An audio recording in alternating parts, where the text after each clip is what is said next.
Hi there, and thanks once again for tuning into the Explaining History YouTube channel. And now, this very quick video is going to talk about how Stalin misunderstood Hitler to the extent that, by the summer of 1941, Hitler is able to invade the Soviet Union after 2 years of an alliance with Stalin, signed in August 1939, the Molotov-Ribbentrop Pact, and Stalin is taken completely by surprise. Now, what we need to do in order to understand the level of disaster that Stalin and the Soviet Union undergo in 1941 is to look at what it was Stalin thought about Hitler in the first place.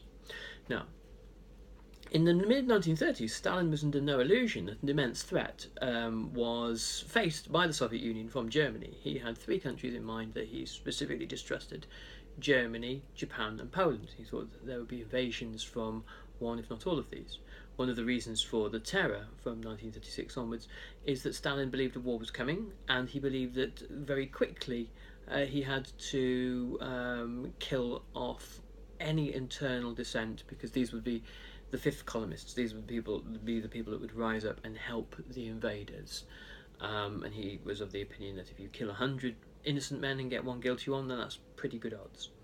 Stalin also hoped in the mid-1930s that Hitler could be bogged down in Spain. He didn't think that the Spanish Civil War could be won, and he didn't intend to win it. He intended to drag it out and draw Hitler and obviously Mussolini into Spain for many, many years, giving Stalin time to rearm.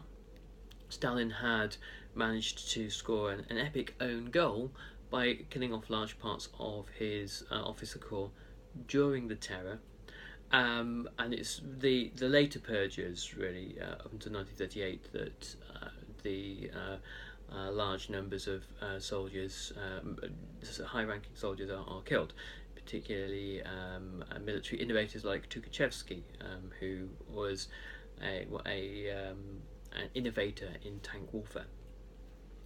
Stalin believed that a deal could be done with Hitler because he didn't understand that Hitler's primary ideological driver was racial thinking. Stalin believed that Nazism was really capitalism's attack dog, that behind Hitler were the kind of capitalist classes pulling the strings, which really isn't the case. He believed that after 1917 and the Russian Revolution and various other socialist uprisings across Europe up until the early 1920s, that fascism was the inevitable response by capitalism to create the violent boot boys that would kick the workers back into place. So Stalin thought, okay, well, if this is the case, then we're not really communicating with Hitler, who's just the front man, and all this sort of anti-Semitism stuff is just a kind of a strange little private interest of his. All this racial thinking, that's just a kind of an anomaly. We're talking really to the capitalists, so let's give them what they want. And so the agreements struck between Molotov and Ribbentrop in August 1939 included a number of very lucrative German-Soviet trade deals, whereby Nazi Germany would get large amounts of Soviet raw materials for a knockdown price: oil, timber, rare metals, that kind of thing.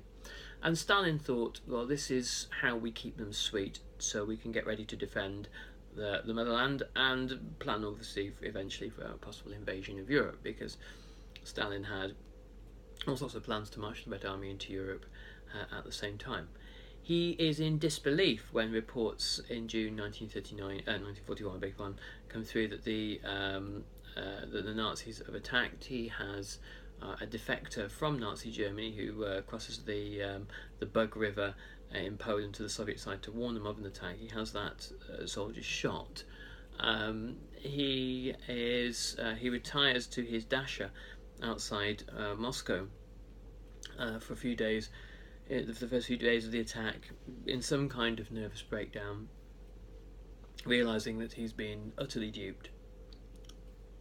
and realising that his central belief about the appeasement of Nazi Germany and the appeasement of Hitler is wrong. And of course it's wrong, because Hitler is thinking in terms of Lebensraum and about some what he views as some heroic crusade to stamp out Bolshevism, which he sees wrongly as being connected with worldwide Jewry.